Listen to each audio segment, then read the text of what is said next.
Marcus Johnson had just finished mowing the front lawn of his own home when three police cars came screaming down the quiet street. A neighbor had called in a report of a suspicious man breaking into a mansion that did not belong to him.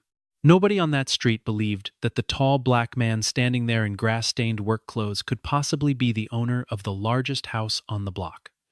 Marcus set down his rake, wiped the sweat from his brow, and calmly reached for the keys in his pocket to prove who he was.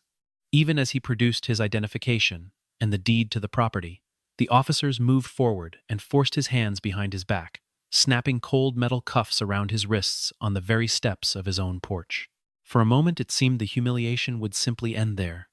Another quiet injustice swallowed by an ordinary afternoon. Then a black military vehicle turned onto the street and rolled to a stop in front of the house, and the man who stepped out of it was not a lawyer or a bail bondsman, but a four-star general who had come looking for Marcus himself. 6 months earlier, nobody on Maple Ridge Lane knew much about the quiet man who lived at number 14. Marcus had moved into the neighborhood a little over 2 years before, purchasing the large brick colonial with the wraparound porch using savings he had built over more than 25 years of military service. He kept to himself, waking before dawn out of habit, tending his garden with the same discipline he had once used to keep a forward operating base running on schedule. He fixed his own gutters, repaired his own fence, and mowed his own lawn every single Saturday, refusing the landscaping services that most of his wealthier neighbors used without a second thought. When an elderly widow 2 doors down needed her driveway shoveled after a snowstorm, Marcus was there before sunrise with a shovel and a thermos of coffee, never mentioning it again afterward. He was polite when spoken to, but he rarely volunteered information about himself, and something about his reserve made people curious in a way that was not always kind. Marcus never spoke about his military career unless directly asked, and even then his answers were brief and modest, giving away almost nothing of what he had actually done. Most of his neighbors simply assumed he worked some ordinary job downtown, perhaps in logistics or maintenance, since he was always dressed in plain clothes and drove an unremarkable gray pickup truck. None of them knew that inside his home, in a small study he rarely showed to visitors, hung photographs of men in uniform, standing in deserts and mountains, alongside medals that told a story none of them would have guessed. In his garage, folded neatly and displayed with quiet pride, was an American flag that had once flown over a base where he had commanded soldiers through some of the most dangerous years of his life. He kept it there, out of the front yard, not from shame, but from a lifelong instinct toward humility, a soldier's understanding that true honor rarely needs to be announced. To Marcus, dignity was not something you displayed for others to see. It was something you carried quietly, the way he had always carried his duty. Marcus had grown up in a small town in Ohio, raised by a mother who worked double shifts at a diner, and a father who had himself served 2 decades in uniform before an injury forced him into early retirement. From an early age, Marcus understood that respect was something earned through action rather than words, a lesson his father repeated so often it eventually became less a piece of advice and more a part of who Marcus simply was. He enlisted the summer after finishing high school, choosing discipline and purpose over the uncertainty of a future he could not yet picture for himself. Over the following decades, he rose steadily through the ranks, not through ambition for its own sake, but because the men and women around him kept placing their trust in his judgment during moments when judgment mattered most.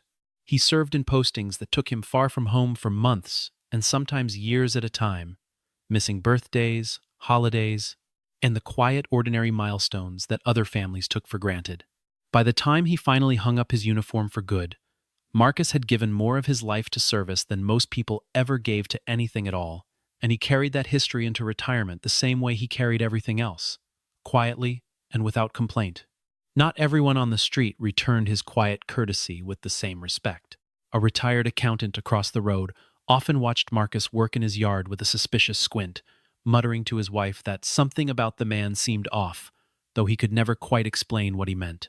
A young couple who had moved in the previous spring crossed the street whenever they saw him approaching, offering only stiff nods instead of the friendly hellos they gave to other neighbors. Marcus noticed these things, of course. A man who had spent decades reading the mood of a room did not miss suspicion when it was aimed at him. He remembered similar glances from long before his military career, moments scattered across his childhood and early adulthood when strangers had decided who he was before he ever spoke a single word. Those experiences had taught him early that reacting with anger rarely changed anything, and that the people most convinced of their own judgment were usually the hardest to persuade otherwise through argument alone. Instead, he had built a kind of quiet armor over the years, a steadiness that let insults and suspicion pass by without leaving visible marks. Even when they left marks, he never showed anyone. It was not indifference, it was survival, refined over decades into something close to grace. He had hoped, moving into a neighborhood like Maple Ridge Lane, that perhaps this chapter of his life might be different, that a man in his 50s with a well-kept home and a peaceful routine might finally be judged simply for what he did, rather than how he looked doing it. He said nothing about it, choosing instead to keep mowing his lawn, keep repairing his fence, and keep waving politely at those who would not wave back. It was a small, private test of patience that Marcus had faced many times before in many different forms, and he had long ago decided that dignity meant refusing to let other people's fear change who he was. Still, an undercurrent of unease had been building on Maple Ridge Lane for months, waiting only for the right spark. That spark arrived on a bright Saturday morning when Diane Carver, who had moved into the house next door only 3 weeks earlier, watched Marcus through her kitchen window as he worked in his front yard. She had never spoken to him beyond a brief introduction at her housewarming, where he had politely declined her invitation to stay for cake, and in the weeks since she had built an entire story in her mind about who he might be. She saw a large man in worn clothing moving confidently around a house she assumed was far too grand for someone like him, and rather than asking a simple question, she reached for her phone and dialed the police. She described what she saw as a suspicious individual who appeared to be attempting to break into a home, careful to mention every detail that painted Marcus as a stranger rather than a resident. Diane hung up the phone, feeling as though she had done her civic duty, never once considering that she might be setting off a chain of events that would humiliate an innocent man in front of his own house. Within minutes, the first patrol car was already turning onto Maple Ridge Lane. Officer Ray Dobbins arrived first, followed closely by 2 more cruisers, their lights flashing against the quiet suburban houses as neighbors began stepping onto their porches to watch. Dobbins approached Marcus with his hand resting near his belt, ordering him to raise his hands where they could be seen, and Marcus complied instantly, setting down his rake and lifting his palms into the open air without hesitation. He spoke in a calm, even voice, the same tone he had once used to steady young soldiers under fire, and told the officers plainly that this was his home and he had lived there for more than 2 years. The officers exchanged skeptical glances, unconvinced by a claim that did not match the picture forming in their minds, one shaped as much by the neighbor's fearful phone call as by anything Marcus had actually done. One of them asked why a homeowner would be dressed the way Marcus was dressed, wearing an old faded t-shirt and grass-stained work boots instead of anything that looked, in their eyes, like it belonged to a man of means. Marcus offered a small, patient smile and explained simply that he had been out cutting his own grass, the way he did every single Saturday morning of the year. The younger officer at the scene, a rookie named Elena Cruz, who had only been on the force for 8 months, studied Marcus carefully and noticed something the others seemed to be ignoring. She saw the calm, practiced way he held himself, the discipline in his posture, and the total absence of panic or defensiveness in his voice, qualities she associated more with training than with guilt. She suggested quietly to her sergeant that they slow down and verify his story before doing anything further, but her sergeant waved off the concern, telling her that people who broke into homes always had smooth explanations ready. Marcus reached slowly into his pocket, careful to move in a way that would not alarm anyone, and produced a set of keys along with his wallet, containing his driver's license and the deed to the property. He held them out for inspection, his hands steady, his expression unreadable, the same expression he had worn through briefings far more dangerous than this one. The sergeant barely glanced at the documents before waving them aside, more interested in the crowd gathering across the street than in the proof standing directly in front of him. Marcus pressed the small remote clipped to his belt loop, and the garage door beside them rose smoothly, revealing a neatly organized space filled with tools, a workbench, and the very flag he kept folded in privacy. Rather than accepting this as clear evidence, one of the officers suggested aloud that the remote could have been stolen along with the keys, a theory that made little logical sense, but seemed to satisfy the growing suspicion in the air. Diane Carver, standing on her own porch with her arms crossed, called out that she was certain this man could not possibly be the owner of such a large and well-kept house. Her voice carried the confident certainty of someone who believed her instincts were a kind of evidence, and several other neighbors nodded along, their whispered agreement rippling down the sidewalk. Marcus stood quietly through all of it, watching the scene unfold with the detached patience of a man who had faced far worse than public suspicion and had learned long ago which battles were worth fighting in the moment. He did not raise his voice, did not argue, did not do anything that might be twisted into justification for what came next. The sergeant finally decided he had heard enough, and with a short nod to his officers, ordered Marcus to turn around and place his hands behind his back. Cold metal closed around his wrists, with a sharp metallic click that seemed to echo down the quiet street, and for the first time that morning, something flickered briefly across Marcus's face before settling back into stillness. He did not resist, did not pull away, did not give them a single reason to escalate further, because he understood with painful clarity that resistance would only make things worse for a man who looked like him. As the cuffs tightened, more neighbors stepped outside their homes to watch, phones rising into the air to capture the sight of a large black man restrained on the steps of his own front porch. Marcus lowered his eyes for just a moment, not in shame, but in the quiet effort of controlling emotions that had every right to surface, and then lifted his gaze again, steady and composed. The morning that had begun with the simple, ordinary task of mowing his lawn had turned, in the span of only a few minutes, into something that would test every ounce of discipline he had built over a lifetime. Marcus was guided down onto the top step of his own porch, the cuffs biting into his wrists as he sat beneath the gaze of neighbors who had gathered on the sidewalk like spectators at some strange public trial. Phones continued to rise and record, some held by curious teenagers who had wandered over from nearby houses, capturing footage that would later circulate with captions no one would be proud of. A man from across the street called out something mocking about people who pretended to own things that were not theirs, and a ripple of uncomfortable laughter passed through part of the crowd. Marcus kept his eyes forward, his spine straight even while seated, refusing to let the cuffs or the whispers bend the posture he had carried through decades of far greater trials. He had learned long ago that dignity was not a performance for an audience. It was a discipline maintained even when no one believed you deserved it. Still, the weight of dozens of judgmental stares pressed down on him in a way that no physical burden ever had. One of the officers, perhaps trying to make conversation or perhaps testing him further, asked Marcus what he did for a living, and Marcus answered simply that he was retired. The officer asked where he had worked before retiring, and Marcus replied, without embellishment, that he had spent his career in the military. A short, disbelieving laugh came from one of the other officers standing nearby, who remarked that everyone claimed to have served when it was convenient for their story. Marcus did not correct him, did not raise his voice, did not offer proof beyond what he had already provided, because he understood that some people's minds were closed long before any evidence could reach them. He simply sat there, cuffed and silent, absorbing an insult that struck far deeper than any of them realized, given the decades of genuine sacrifice behind the plain word he had spoken. The crowd's murmurs continued, filled with speculation about who this stranger might really be and what crime he might have actually committed. Diane Carver stood near the front of the small gathering, watching the scene with an expression that had begun to shift from certainty towards something closer to doubt, though she was not yet ready to admit it even to herself. She had made the call in good faith, or so she told herself.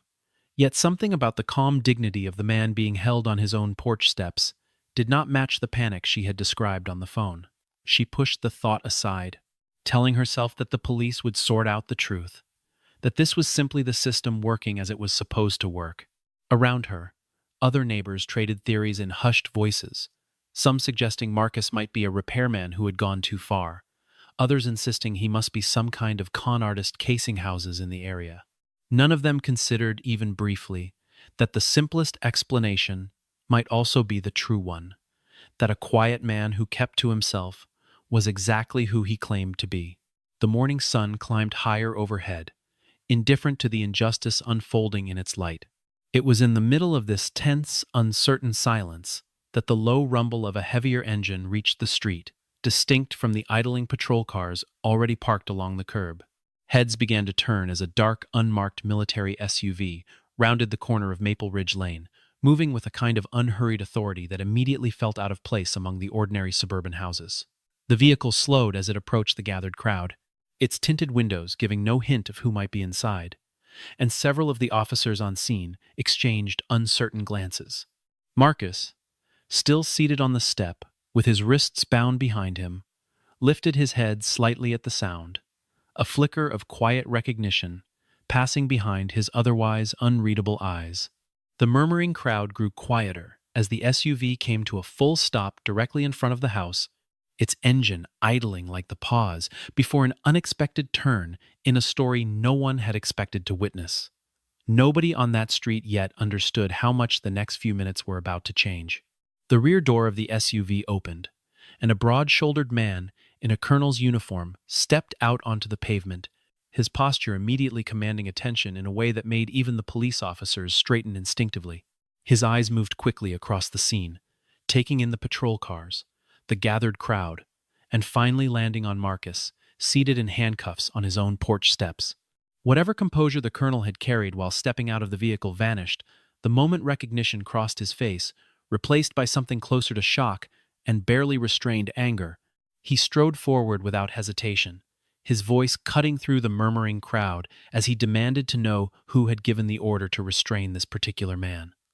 The officers stammered, glancing at one another, none of them eager to claim responsibility for a decision that suddenly seemed to be unraveling before their eyes. Diane Carver felt something cold settle in her stomach as she watched the colonel's reaction, a growing sense that she had badly misjudged the situation she had set into motion. Before anyone could offer a proper answer to the colonel's question, the low hum of a second engine rolled down the street, and every head turned once more toward the sound. This time, it was a long, black limousine, bearing military markings, moving with slow, deliberate weight, the kind of vehicle that did not belong on an ordinary residential street on an ordinary Saturday morning. It came to a stop directly behind the SUV, its presence alone enough to silence even the last scattered whispers among the crowd. The colonel turned toward it immediately, his posture snapping into something even more rigid than before, and the officers who had been so certain of themselves only minutes earlier now shifted uneasily on their feet. Marcus remained seated on the step, watching the limousine with the same calm expression he had maintained throughout the entire ordeal, though something in his eyes suggested he understood exactly what was about to happen. The entire street seemed to hold its breath as the limousine's rear door began to open. A tall man stepped out of the limousine, his uniform bearing 4 silver stars that caught the morning light, and the effect on everyone present was immediate and total. Every officer on the scene straightened instinctively, years of training overriding whatever confidence had carried them through the morning's earlier decisions. The colonel snapped to attention so fast it startled several of the watching neighbors, his hand rising in a crisp salute that left no doubt about the importance of the man now walking toward them. The general did not acknowledge the officers, did not glance at the gathered crowd, did not pause to survey the scene the way most visitors might have. His eyes were fixed entirely on Marcus, seated in handcuffs on the steps of his own home, and he crossed the lawn with long, purposeful strides that carried unmistakable urgency. Nobody on that street had ever seen anything like it, and the silence that followed felt heavier than anything the morning had produced so far. Sergeant Whitaker, who had ordered the handcuffs placed on Marcus only an hour earlier, felt his stomach twist as he watched the general's long, deliberate strides cross the lawn. He had spent 15 years on the force, confident in his ability to read a situation quickly, and that confidence had led him to dismiss every piece of evidence Marcus had calmly presented. Now, watching a man of such obvious rank move with such urgency toward the very person he had cuffed, Whitaker began to understand, with sickening clarity, just how badly he had misjudged the morning. He glanced at Officer Cruz, the rookie who had raised doubts earlier and been overruled, and found he could not meet her eyes. The other officers on scene shifted uncomfortably, their earlier certainty draining away with every step the general took, replaced by a dawning awareness that words alone would not undo what had already happened. For the first time since the patrol cars had arrived, the street was completely, utterly silent. The general knelt down in front of Marcus, bringing himself to eye level with the seated man, and his voice, when it came, was low and filled with something that sounded almost like grief. He apologized for making Marcus wait, his tone carrying none of the distance or formality one might expect from a man of such rank, speaking to someone he had only just approached. Marcus simply nodded once, his expression softening only slightly, the way old friends acknowledge each other, without needing many words to bridge the years between them. The general turned his head sharply toward the nearest officer and ordered the handcuffs removed immediately, his voice carrying an authority that required no further explanation or debate. Hands fumbled with the key, the metal cuffs falling away from Marcus's wrists with a small metallic clatter that seemed impossibly loud in the stunned silence of the street.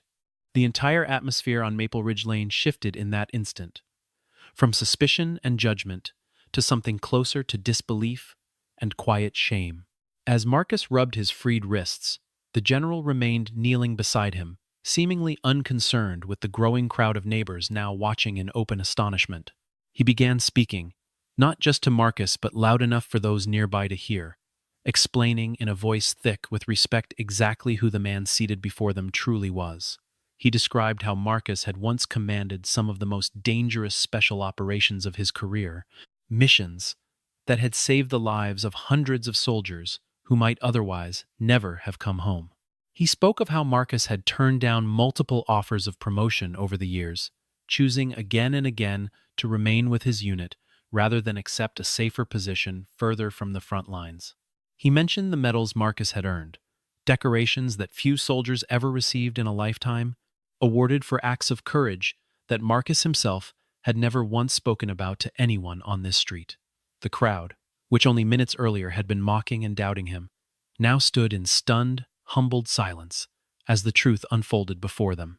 The general continued, his voice growing quieter, but no less firm, explaining that after retiring from active duty, Marcus had refused nearly every honor and privilege offered to him, choosing instead to live simply and quietly, away from any spotlight. He had never appeared in interviews, never allowed his story to be told publicly, never sought the kind of recognition that so many others might have welcomed after a career filled with sacrifice. The general admitted, with a faint and weary smile, that he himself had once served directly under Marcus many years earlier, back when he was a much younger officer, still learning what real leadership looked like. It was Marcus, he said, who had taught him that true command was measured not in medals or rank, but in the willingness to carry burdens quietly so that others did not have to.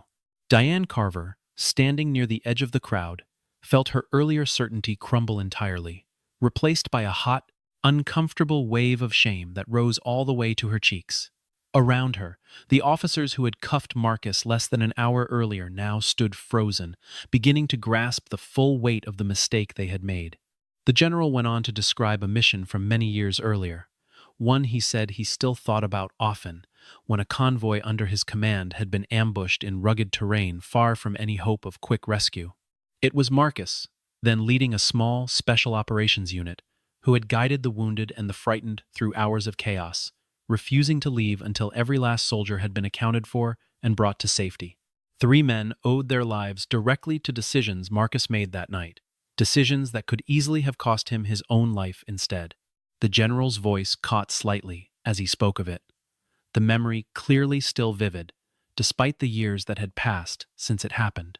He said that he had carried the lesson of that night with him through every promotion that followed, understanding that real leadership meant staying when staying was hardest, not simply giving orders from somewhere safe.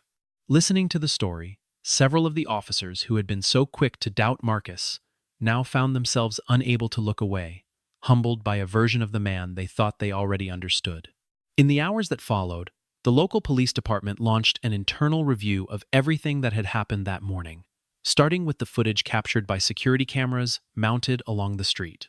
Diane Carver's own neighbor, 2 houses down, had a camera angled toward the road, and its recording showed Marcus driving into his own driveway at 7 in the morning, exactly as he did every single day. Property records were pulled and confirmed within minutes that Marcus Johnson had owned the house at number 14 Maple Ridge Lane for more than 2 years, with no irregularities of any kind attached to the deed.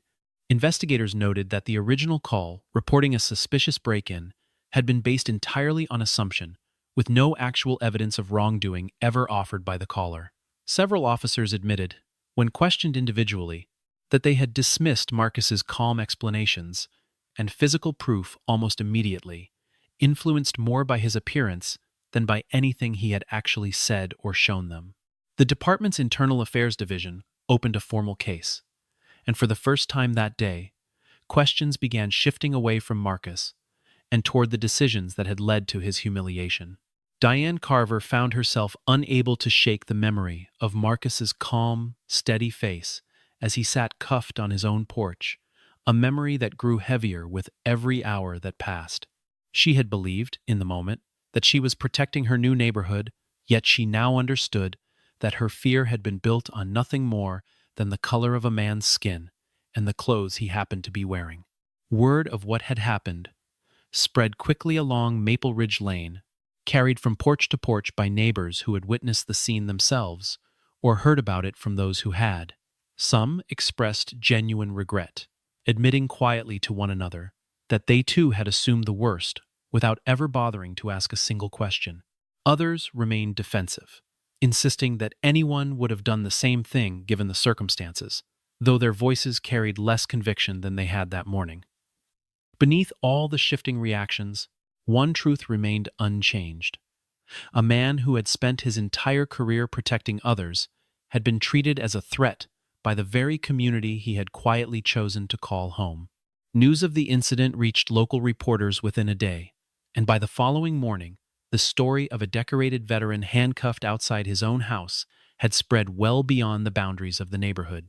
The police chief personally traveled to Maple Ridge Lane to speak with Marcus, arriving without cameras or fanfare, choosing instead a quiet, private conversation on the same porch where the humiliation had taken place. He offered a formal apology on behalf of the department, acknowledging that the officers involved had failed to follow proper procedure and had allowed assumption to override basic investigation. Marcus listened patiently, his expression calm as always, and thanked the chief for coming in person rather than sending a written statement through some distant office.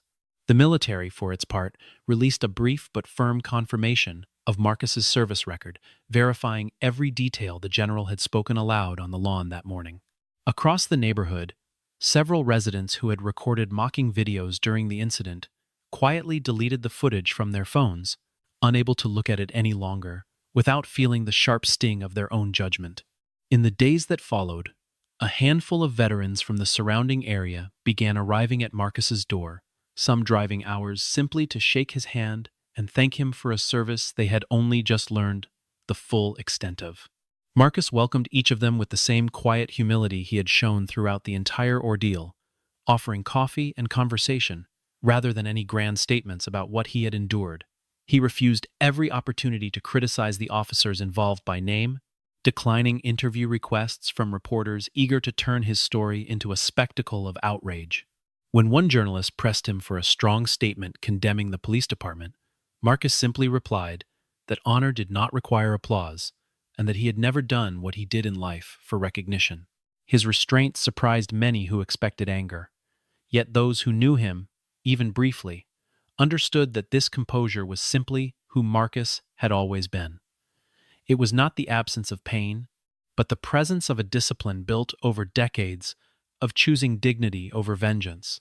Among the veterans who came to visit was a man named Walter Higgins, gray-haired and walking with a slight limp, who had served under Marcus decades earlier, during the same mission the general had described at the community meeting. Walter stood on the porch for a long moment before he could speak, finally telling Marcus in a voice thick with emotion that he had a daughter now, grown and married with children of her own, none of whom would exist if Marcus had not carried him out of that ravine so many years before. Marcus invited him inside, and the two men sat for hours over coffee, trading quiet memories that neither had spoken aloud in years, memories that belonged only to the small circle of people who had lived through them together. Walter admitted that he had followed news of the story online, and that seeing his old commander humiliated on his own porch had filled him with a rage he had not expected to feel so many years after retiring himself. Marcus listened patiently, and when Walter finished, he simply said that anger was a fair response, but that he had learned long ago it was rarely the response that changed anything for the better. Walter left that evening with a promise to return, and he did, becoming one of several old friends who found their way back into Marcus's quiet life in the weeks that followed. A community meeting was organized within the week, held in the modest gymnasium of the local elementary school, drawing a crowd far larger than anyone had anticipated. Police representatives stood before the room and openly admitted that their procedures had failed that morning, acknowledging gaps in training that had allowed bias to shape decisions meant to be based on evidence alone. They announced the introduction of a new training program focused specifically on recognizing and correcting unconscious assumptions, a response they hoped would prevent similar incidents from happening to others in the future. Diane Carver stood near the back of the room for most of the meeting, gathering her courage before finally walking to the front to speak in front of everyone present. Her voice trembled as she apologized directly to Marcus, admitting that her fear had come from nothing more than appearance and assumption, and that she deeply regretted the pain her phone call had caused. Marcus rose from his seat, walked toward her, and accepted her apology with a simple nod, telling her quietly that he held no anger toward her, only a hope that she had learned something lasting from the experience. The room fell silent as Marcus turned to address the gathered crowd, his voice steady and unhurried, carrying the same calm authority that had once guided soldiers through impossible situations. He told them that what mattered most was not assigning blame to any single person, but understanding what the entire community could learn from a morning that never should have happened. He reminded them that judgment based on appearance was an old and familiar wound, one that had shaped his own life in ways most of the people in that room could never fully understand. Yet he also spoke of hope, explaining that real change did not come from punishment alone, but from people choosing, again and again, to see one another more clearly. Several people in the audience wiped away tears as he spoke, moved not by anger or spectacle, but by the quiet, unshakable grace of a man who had every reason to be bitter and chose instead to teach. By the time Marcus returned to his seat, the atmosphere in the gymnasium had shifted from guilt. Officer Cruz approached Marcus after the meeting had ended, waiting patiently near the door until the crowd around him had thinned. She told him quietly that she had trusted her instincts that morning, but had not been confident enough to push back against a superior officer, and that she deeply regretted not doing more to stop what happened. Marcus studied her for a moment, recognizing in her hesitation the same uncertainty every young service member felt in their first real test of moral courage. He told her that noticing a wrong committed and lacking the standing to stop it was not the same as causing the wrong, and that what mattered now was what she chose to do with that discomfort going forward. He encouraged her to trust the instinct she had shown that day, explaining that it was rarer and more valuable than she likely realized. Cruz thanked him, visibly moved, and later that year, she would be the one to help rewrite portions of the department's training manual, citing the events of that Saturday morning as the reason she had pushed so hard for the changes. Several weeks later, the military organized a small, private ceremony, not to award Marcus any new medal, since he had made it clear he wanted no more decorations added to those he already possessed. Instead, the gathering was meant simply to honor a lifetime of service that had, until recently, remained almost entirely unknown to the community where he now lived. A modest group of former soldiers, officers, and a few close neighbors gathered in a quiet hall, listening as the four-star general who had once knelt before Marcus on his own porch rose to speak once more. He told the room that there were people who defended their country while wearing a uniform, and there were people who continued defending its honor long after they had taken that uniform off. He said that Marcus Johnson belonged unmistakably to the second category, a man who had spent his retirement guarding not a base or a battlefield, but the quiet, unspoken standard of what integrity should look like. The room applauded warmly, though Marcus, true to form, seemed almost uncomfortable with the attention, shifting in his seat as though he would rather be back home tending his garden. When the ceremony ended, Marcus stepped outside into the late afternoon light and walked slowly back toward his car, declining several offers for a ride and preferring instead a few quiet minutes alone with his thoughts. He drove home along familiar roads, past the school where the community meeting had taken place, past the quiet houses of Maple Ridge Lane that had once looked at him with such suspicion. As he pulled into his driveway, he noticed several neighbors already outside, watering plants or walking dogs. And this time, instead of turning away or offering only stiff, uncertain nods, they stopped what they were doing and stood a little straighter. One by one, they raised their hands in simple, respectful greetings, acknowledgments that carried far more weight than words ever could have. Marcus lifted his hand in return, offering the same quiet smile he always had, unchanged by everything that had happened in the weeks before.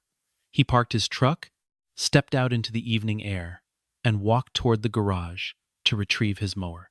Because Saturday was Saturday, and the grass, as always, still needed cutting.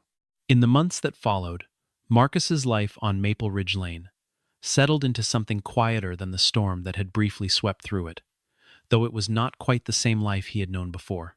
Diane Carver began stopping by occasionally with a plate of cookies or a cutting from her garden, small gestures that neither of them ever discussed directly, but that both understood as a slow, ongoing act of repair. The police department invited Marcus, more than once, to speak with new recruits about the morning that had changed department policy, and though he declined most such invitations, he agreed to a handful, always insisting the conversations stay small and unrecorded. He never once used those conversations to embarrass anyone by name, choosing instead to focus on the quieter lesson underneath, that a badge, like a uniform, carried responsibility that had to be earned again every single day it was worn. Walter Higgins became a regular presence at the house on weekends, and other old friends from Marcus's years of service found their way back into his life as word slowly spread among the community of veterans who had once served alongside him.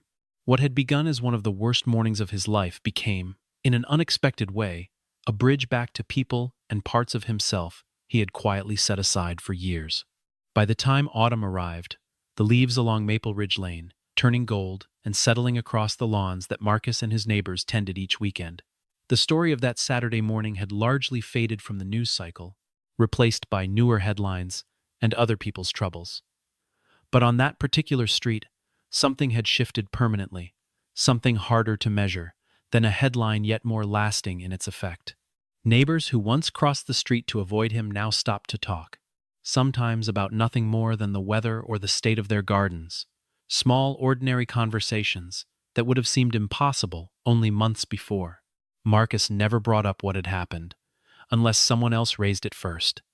And even then, he kept his answers brief, more interested in moving forward than in dwelling on what could not be undone.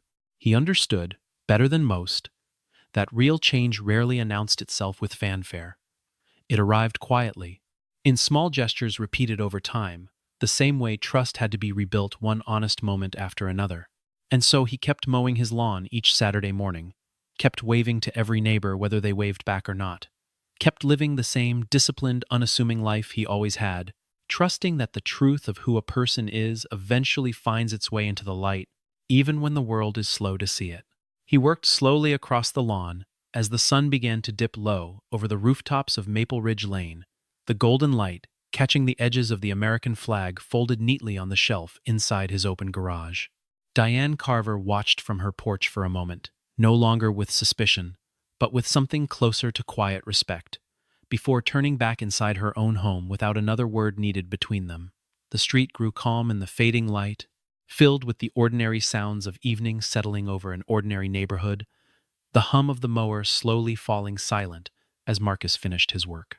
He stood for a moment in his own yard, looking out at the houses around him, at the people who now saw him differently than they had only weeks before. It was not applause he had ever wanted, and it was not applause he received now, only a quiet, steady acknowledgement that had taken far too long to arrive. As twilight settled fully over the street, the flag in his garage stirred gently in the evening breeze, a small and steady reminder that true honor asks for nothing, and yet, in the end, it always finds a way to be seen.